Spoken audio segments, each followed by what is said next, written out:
Bonjour à tous, bienvenue pour une nouvelle vidéo. Aujourd'hui, on se retrouve pour la suite de la revue d'effectifs / mercato. Et aujourd'hui, on va parler du milieu de terrain. On va parler du milieu de terrain. La dernière vidéo, c'était la vidéo du Barça. Elle a été sur la défense. Voilà, toujours du Barça, évidemment. Mais elle a été pas mal accueillie. Et pour la première fois, j'ai eu des retours. Ok, c'est mes amis.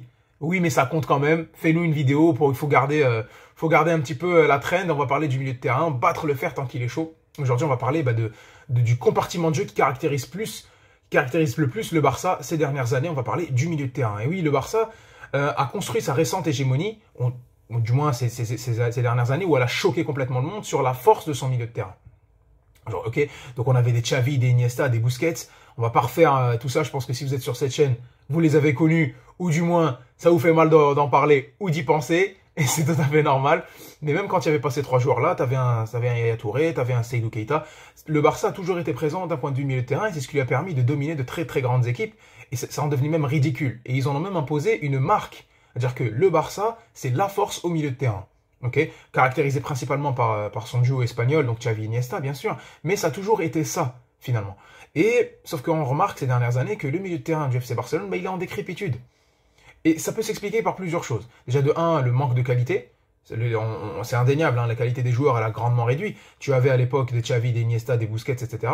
Maintenant, il y a eu la transition, on a ramené un Rakitic, sauf que c'était pas suffisant. Et les milieux de terrain qu'on ramenait à chaque fois, corrélés avec le fait que peut-être l'identité de jeu, elle était différente, avec Iniesta qui prenait de l'âge, avec Busquets qui prenait de l'âge, il y a plusieurs facteurs. Et quand tu ramenais d'autres joueurs en adjuvant, ça faisait jamais réellement l'affaire. On avait ramené André Gomes pour 35 millions d'euros, il n'a jamais réussi à s'imposer. On a ramené un Paulinho qui a été très bon sur une saison, mais c'était plus un milieu de terrain box-to-box. Et lui, je pense que c'est très révélateur des prémices de ce qu'allait devenir le milieu de terrain dans le football moderne, finalement. Quelqu'un de très athlétique, très physique, qui pouvait faire du box-to-box, être très présent. On a essayé de faire ça avec un Arturo Vidal. Et ces joueurs-là, bien sûr, tu remarques ils ont eu plus ou moins de succès. Mais sur la scène européenne, le Barça a pris des claques. Parce qu'ils n'ont pas réussi à faire leur transition au milieu de terrain, en jouant tout le temps de la même façon, avec des joueurs de moins bonne qualité. Bien sûr, c'est un gros résumé, on va pas passer 2 heures là-dessus. Le but, c'est de faire la revue d'effectifs au milieu de terrain. Mais pour dire à quel point c'est important et justifier pourquoi le Barça a perdu son niveau à ce moment-là. Et bien sûr, tu passes aussi par un football moderne. Maintenant, le football moderne, on peut plus être dans l'avant-garde finalement. C'est un nouveau football qui est totalement différent maintenant. Et tu peux plus te permettre d'avoir des joueurs qui sont dans la conservation de balles, dans les petits espaces, dans l'élimination, etc. Maintenant, ça passe beaucoup moins par le milieu de terrain. C'est plus un football de transition, aller très très vite au camp adverse. Et c'est plus possible avec la façon de jouer ou les joueurs profils qu'on avait à l'époque. Et c'est normal. Maintenant, quand tu conjugues tous les arguments que je viens de donner, ça fait que le FC Barcelone, avec une mauvaise gestion par-dessus le marché, n'a pas réussi à sa transition d'un point de vue milieu de terrain. Et tu te retrouves aujourd'hui avec une milieu de terrain qui est constitué de Busquets, Sergio Roberto, De Jong, Pedri, Gavi, Franck Kessié, Nico qui est en prêt à Valence et le jeune Pablo Torre. Voilà. Ça, c'est pour la revue d'effectifs. Maintenant, on va parler. Moi, qu'est-ce que je pense du milieu de terrain du FC Barcelone? On voit, comme on a dit dans la dernière vidéo, ils sont très forts d'un point de vue défensif. Il n'y a rien à dire. Je crois 8 buts encaissés sur la Liga, seulement 2 au Camp Nou, dont un péno et un contre son camp. Et encore, c'était face au Real Madrid, le contre son camp, et le péno, c'était face à l'Espagnol Barcelone. Donc à ce moment-là, tu dis, la défense, c'est OK. Par contre, là, maintenant, on a réussi à boucher ce qui nous a fait perdre des titres les dernières années, c'était la défense. Maintenant, il faut passer à autre chose. Il faut reconquérir une identité de jeu. Il faut reconquérir une domination sur le terrain. Parce que le Barça a gagné des matchs cette saison en n'ayant pas la possession de balle, des fois. En subissant, en dominant. Ok, c'est intéressant, c'est très bien quand tu gagnes parce que tu as ce sentiment de résistance, mais quand tu n'arrives pas à dominer, quand tu n'arrives pas à imprégner ton jeu, si tu développes pas une identité de jeu et un circuit de passe, tu as un circuit de passe, un circuit offensif, une animation, tout simplement. Tu ne réussis pas, tu n'as pas d'identité, tu as moins de chances, entre guillemets, de gagner, finalement. Voilà. Qu'est-ce qu'il faudrait faire, selon moi? C'est, il y a déjà 3 intouchables. Et je pense que tous les fans du FC Barcelone sont dans la même, et fans de football, hein, tout simplement, sont dans la même vision. Vous avez De Jong. Moi, De Jong, pour moi, ça a toujours été, déjà depuis son arrivée jusqu'à maintenant, j'ai toujours défendu ce joueur. Bien sûr, il a connu des moins bonnes formes. Qui n'en connaît pas, finalement. Mais ce joueur-là, pour moi, c'est un intouchable. Et ce qui est intéressant, c'est le retour qu'il a. Parce que l'été dernier, on voulait absolument le vendre. Voilà, on pensait avoir des joueurs différents, peut-être un peu plus techniques, un peu plus espagnols. Je sais pas, peut-être une identité ibérique qu'on voulait mettre au milieu de terrain. On s'est dit, on a des problèmes d'argent, on va vendre une de nos pépites, ça va nous faire rentrer de l'argent, ça va permettre de souffler. Sauf que pour moi, ça a toujours été un avis de faiblesse de vendre un joueur qui finalement, ça aurait été unfair. Genre que ça aurait été pas juste vis-à-vis de lui, parce que tu vas le ramener de l'Ajax Amsterdam, et il était vendu, et je pense que c'est toujours le cas, comme un immense talent.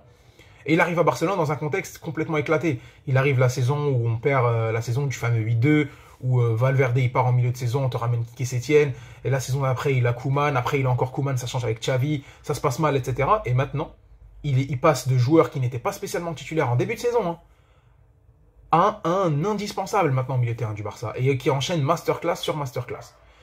On a, après Pedri, pas besoin de parler, c'est la gemme au milieu de terrain du FC Barcelone, moi ça bouge pas. Et on le voit encore, même quand il joue pas, à 20 ans les gars, il a 20 ans.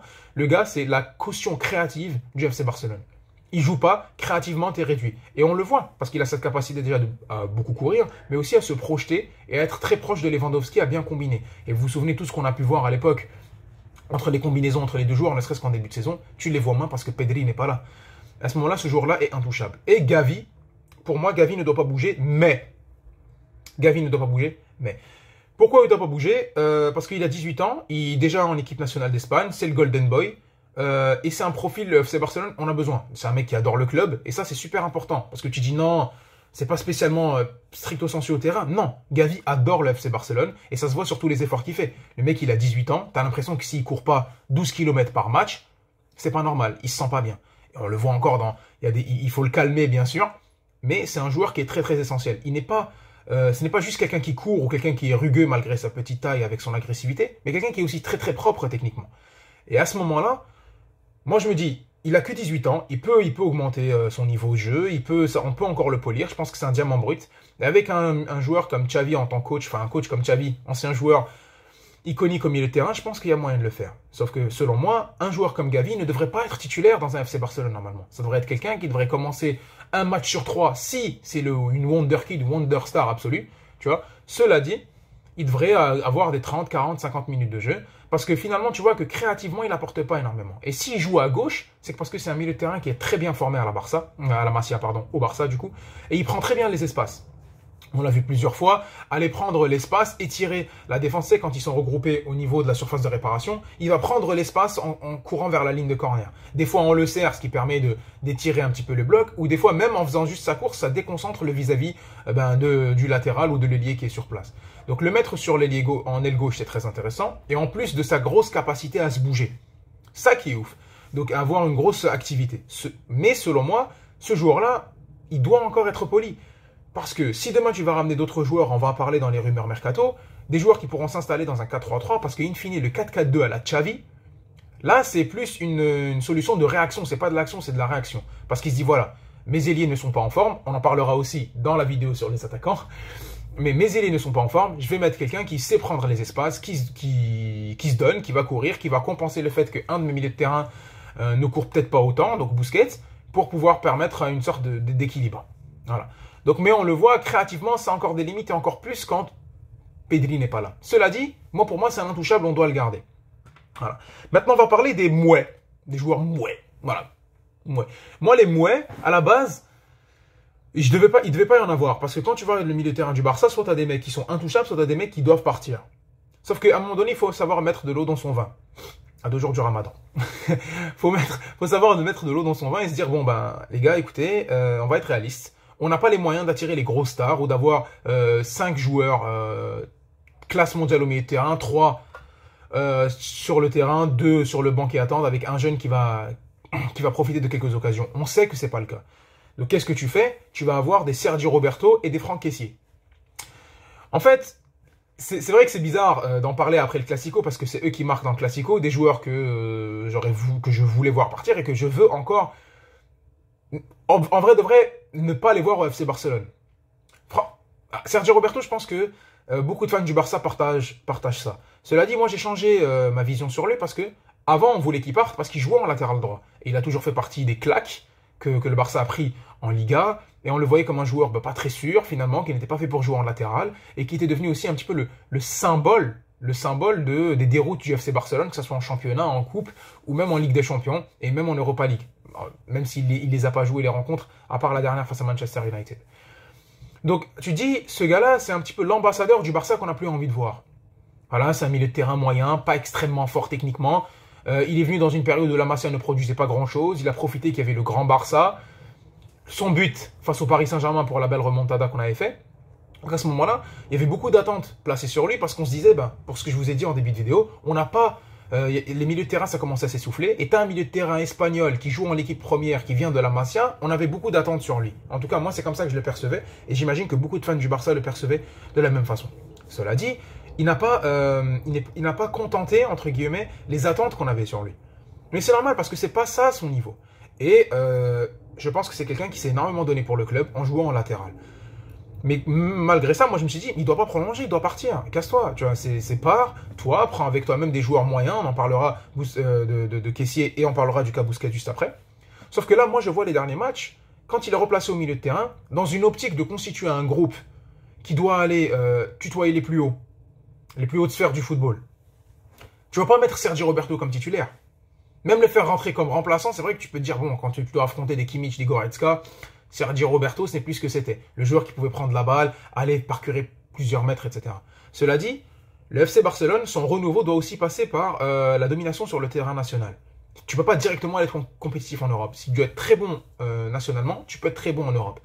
Et à ce moment-là, nationalement, même avec le nivellement du niveau de la Liga qui a réduit, un joueur comme Sergi Roberto, qui connaît le football espagnol, qui est grosso modo un très bon joueur de Liga, qui peut s'installer dans un système, qui a une grosse capacité physique, je pense qu'il a une grosse boîte, et techniquement, c'est pas dégueulasse. L'avoir comme joueur de rotation de backup dans des matchs de Coupe du Roi, des matchs de Liga, type, je sais pas, quand tu vas affronter Almeria, quand tu vas affronter, c'est un mauvais exemple parce qu'on perd le match, mais vous avez compris, des Osasuna, etc. Quand tu vas affronter des équipes comme ça, je pense que ça peut être intéressant dans une optique de rotation, de le mettre avant un match, donc de pouvoir permettre d'encadrer des jeunes. Et on le voit, et même malgré tout, c'est quelqu'un qui réussit toujours à mettre ses 5-6 buts par saison parce qu'il se projette bien dans la surface. Est-ce qu'il a le niveau pour être titulaire? Non. Mais là, quand tu prends les réalités économiques du FC Barcelone et quand tu conjugues ça aussi au fait que on peut pas recruter tout le temps des top joueurs, des jeunes joueurs très très bons. Le mec, tu le prolonges, ça te coûte pas très cher. Il aime le Barça, il fait partie des capitaines du club entre guillemets et il peut apporter, mais uniquement dans la configuration que j'ai donnée. C'est-à-dire que c'est un joueur qui peut être là. Parce que c'est une anomalie, même s'il marque, de jouer dans un Classico avec le niveau qu'il a, tu vois. Mais selon moi, ça doit être quelqu'un qui devrait apporter quelque chose à l'effectif en plus, dans des fins de match, où il faudra plus conserver la balle, ou dans des matchs un peu plus, dans des matchs où il faudra tourner, sachant qu'on a 5 remplacements, et il y a de plus en plus de compétitions, et ça va s'enchaîner. S'il en joue la Ligue des Champions l'année prochaine, et j'imagine, normalement on devrait la jouer, mais l'année prochaine, quand tu vas jouer la Ligue des Champions, tu vas aller loin, tu vas avoir de plus en plus de matchs, tu vas avec les allers-retours en Coupe du Roi. Si tu vas jouer à la Super Coupe d'Europe, tu vois, donc avec la Super Coupe d'Europe, je m'emballe, la Super Coupe d'Espagne, donc à ce moment-là, un joueur comme ça peut être toujours intéressant. La même chose pour Franck Kessié. Franck Kessié, j'avais beaucoup d'attentes parce que quand il vient du Milan, tu dis bon, il vient gratuit du Milan, c'est une bonne affaire, c'est un joueur un peu comme on pouvait voir avec Paulinho ou Vidal dans notre esprit, enfin en tout cas du mien, je vais parler en mon nom. C'était un joueur qui va être très fort physiquement, apporter cette dose de physique, de rigueur, de ridesse. Voilà. Au milieu de terrain, savoir mettre des coups et pas être uniquement ces jeunes joueurs du FC Barcelone assez mignons, assez tendres, qui courent beaucoup, mais qui finalement se font pas mal bouger. À ce niveau-là, Kessié, moi je sais pas trop quoi en penser, parce que tu peux dire, économiquement, tu pourrais le garder, parce qu'en Liga ça fait le taf, il marque encore hier. Mais dans l'idéal, si tu peux, parce qu'on avait parlé cet hiver d'un échange entre lui et Brozovic, parce qu'il fallait penser à la succession d'un point de vue numéro 6 pour permettre justement à un Frenkie de Jong d'être plus libre. On va en parler quand on va parler du poste de Sergio Busquets. Donc à ce moment-là, il y avait ces discussions-là. Moi, j'avais un peu d'espoir. Brozovic, c'est un très très bon joueur. On l'a encore vu à la Coupe du Monde. On voit ce qu'il fait à l'Inter. Il y avait une possibilité de le ramener gratuit, etc. Donc on a pensé, donc on va voir Franck Kessié. Donc il y a possibilité aussi de le vendre. Donc je sais pas. Moi, je pense que c'est pas un profil ultra nécessaire. Je pense que si tu le gardes, il peut avoir son utilité, clairement. Voilà, pour les qualités qu'on a énoncées juste avant. Par contre, si tu peux en tirer un peu d'argent, why not? Si tu t'assures de ramener une autre recrue à côté ou quoi, je pense qu'il pourrait être un petit peu un complément. Parce qu'à ce moment-là, mais après, faut pas lui enlever un truc. Il a toujours été correct. C'est-à-dire que même il savait qu'il allait pas venir titulaire. Il est venu gratuit. Il a apporté ce qu'il devait apporter. Moi, je pense pas que ça soit suffisant pour on va dire, postuler à une place régulièrement de jeu au FC Barcelone. Mais cela dit, bon, c'est compliqué. Moi perso, C'est-à-dire que s'il part, ça serait bien, ça va, mais s'il part pas, c'est pas une catastrophe non plus, c'est pas un boulet pour le club. Hein. Je pense il peut être utile. Sur les gros matchs, c'est limite, mais le faire rentrer à la 80e, un peu comme on l'a vu, un joueur box-to-box qui sait se présenter. Si demain tu vas avoir une séance de tir au but, ben il fera pas défaut parce qu'il tire bien les tirs au but, donc il est là, il est costaud. Je pense que pour finir les matchs, ou dans des matchs de rotation, je pense que ça peut être intéressant également, encore une fois, en prenant en compte la situation économique du Barça. Maintenant, on va parler du cas Busquets, l'épineux cas Busquets, le cas qui me... Oh, l'épineux cas Busquets. En fait, Busquets, faut savoir que c'est l'un de mes joueurs préférés all-time, en fait. C'est-à-dire que... Et j'ai été très dur avec lui ces derniers temps. Très dur avec lui ces derniers temps, parce que bah forcément, t'es fan du Barça, tu t'embourgeoises. La Liga, c'était quasiment acquis, on avait Messi, on avait Ter Stegen. Voilà. Tu le voyais faire des belles choses en Liga, sauf qu'on ne se rendait pas compte que le niveau de la Liga baissait de plus en plus au profit de championnats comme la Première Ligue ou même la Bundes. Et en Europe, tu étais de moins en moins compétitif. Et lui, c'était quand même la figure de pro, entre guillemets, de toutes les claques qu'on prend. Et c'est explicable parce que c'est un joueur qui certes très bon techniquement, très à l'aise. Parce qu'en fait, un Busquets top niveau, c'est super agréable à avoir joué. Voilà, c'est super à avoir joué. Voilà, ça contrôle bien les balles. Tu sais, avec juste une petite feinte de corps, le mec fait 1m89, il est tout cuss, mais une petite feinte de corps, il peut t'envoyer deux joueurs dans le vent, les roulettes, les belles remises. Tu vois, cet aspect seigneur sur un terrain, Busquets là, et encore dans un poste où généralement, bah, t'as des gars rugueux, t'as des gars qui cassent. Tu vois, un peu comme un Casemiro, un gars comme Kanté, comme Vieira, comme Makelele, tu sais, des joueurs comme ça, très puissants, très solides en poste de numéro 6. Lui, il a apporté ce concept de numéro 6 qui va être là, enlever les ballons, avoir du vice, parce qu'on le sait, être très bon dans la relance, dans la créativité, être le rampe de lancement, même en tant que numéro 6. Et cette possibilité de tranquilliser le jeu. Le gars ne subissait pas la pression. Mais ça, c'est Busquets Prime. Busquets Prime, entre 2011 et 2000, même jusqu'à 2018, je pense, il a été très bon. Après, tu passes dans comme j'avais dit en début de vidéo, le milieu de terrain du FC Barcelone ou le milieu de terrain du foot en ce moment, bah, c'est beaucoup d'action, c'est beaucoup d'impact, c'est beaucoup de volume de jeu. Les joueurs te rentrent dedans, ils ne t'attendent plus. Ils vont plus attendre que Busquets puisse faire sa relance tranquillement sur le côté. Donc à ce moment-là, il s'est pris beaucoup de claques. Et quand on voit en Ligue des Champions, c'est principalement l'une des personnes qui ne te permet pas d'avancer au plus haut niveau, Sergio Busquets. Et maintenant, tu vis dans un monde où le Barça a cette urgence de rebriller d'un point de vue européen, de rebriller face aux gros. Et on l'a vu hein, avec Koeman, on n'arrivait pas à gagner face aux gros. L'année dernière, même s'il y avait un petit peu le retour de Xavi quand tu bats le Real ou tu bats l'Atlético ou tu fais cette série-là, mais encore tu sais que c'est en local et qu'à plus haut niveau, tu n'arrives pas à briller. Donc moi, Busquets, c'était très compliqué. Moi, à titre personnel, je pense que ça doit se terminer. Voilà. C'est un hot take. Voilà. Pour moi, je pense que Busquets, ça doit se finir avec le FC Barcelone. Mais ça, c'était avant d'entendre la dernière rumeur. La rumeur qui va nous bloquer, nous, fans du Barça. C'est que le retour de Messi peut être conditionné par une prolongation de Busquets. Il faut le dire. Le mercato s'est fait d'indiscrétion. Bien sûr que c'est pas quelque chose qui va être... Enfin, c'est pas comme de l'eau de roche, clair comme de l'eau de roche, voilà, c'est l'expression que je cherchais. C'est pas quelque chose d'évident, c'est pas quelque chose de rationnel, mais c'est comme ça. Lionel Messi, il s'entend beaucoup avec Busquets, on les a vus ensemble, avec les indiscrétions en plus de quelques agents qui gravitent autour d'eux. Il dirait que c'est limite conditionné. Si Busquets reste, en plus il y aurait, pourquoi pas, Jordi Alba qui devrait rester, ils réduisent tous leur salaire, le retour de Lionel Messi pour se faire une sorte de dernière danse ensemble, tu vois. Ça, c'est encore un autre débat. Parce que sportivement, moi, Busquets, je pense qu'il faut passer à autre chose. Et il y a des recrues, on va en parler dans la section recrues.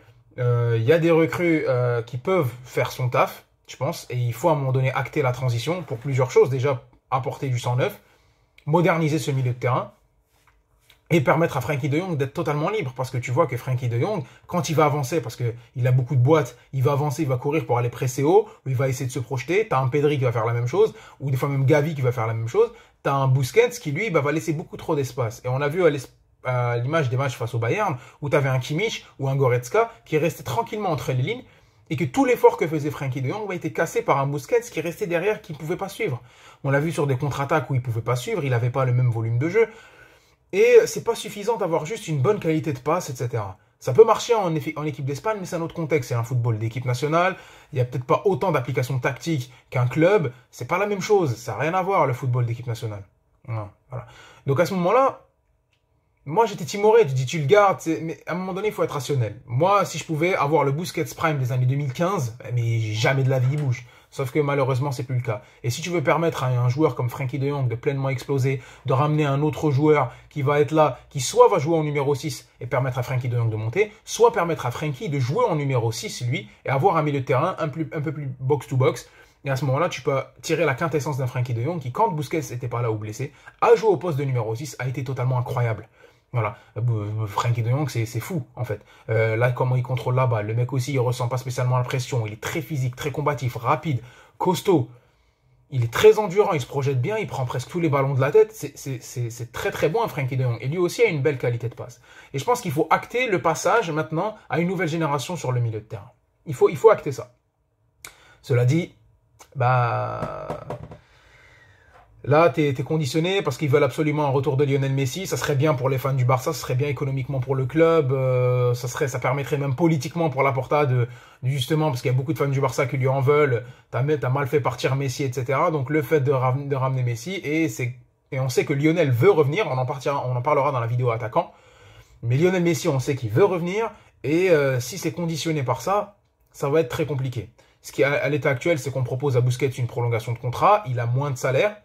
Busquets lui réfléchissait à aller aux États-Unis, aller finir tranquillement, et je pense qu'il a fait le tour. Et surtout si cette année on réussit à remporter la Coupe du Roi et la Liga, et l'une des deux est bien partie, tu ferais une razzia sur le plan national entre guillemets, et ça lui permettrait de partir à l'esprit tranquille. Sauf que si là tu as l'argument Lionel Messi qui revient, est-ce qu'il se tenterait pas lui encore en prévision de l'Euro 2024 peut-être? Je sais pas, voilà.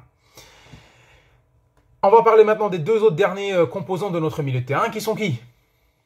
Qui sont notre ami Pablo Torre, j'ai failli oublier son nom, et le jeune Nico qui est en prêt à Valence. Donc ça va être très rapide sur eux dans cette revue du milieu de terrain. Pourquoi? En fait, Pablo Torre, on l'a pas vraiment vu. On l'a vu un petit peu en coupe, on l'a vu dans des bouts de match, un petit peu en Europe des fois. C'est un joueur qui sait se projeter avec la balle, on voit très bon techniquement, etc. Le bon petit joueur espagnol comme on l'aime bien. Sauf que c'est assez tendre encore une fois.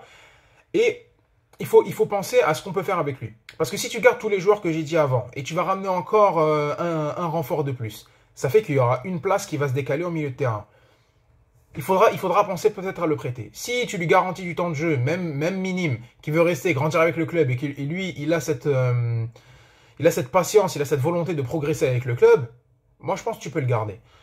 Après, c'est compliqué, c'est à voir ce que le club veut faire avec lui. Si tu veux le prêter à une équipe joueuse pour qu'il prenne en expérience et qu'il revienne l'année prochaine, quand tu penses que ça sera définitivement la dernière année de Busquets s'il reste, etc.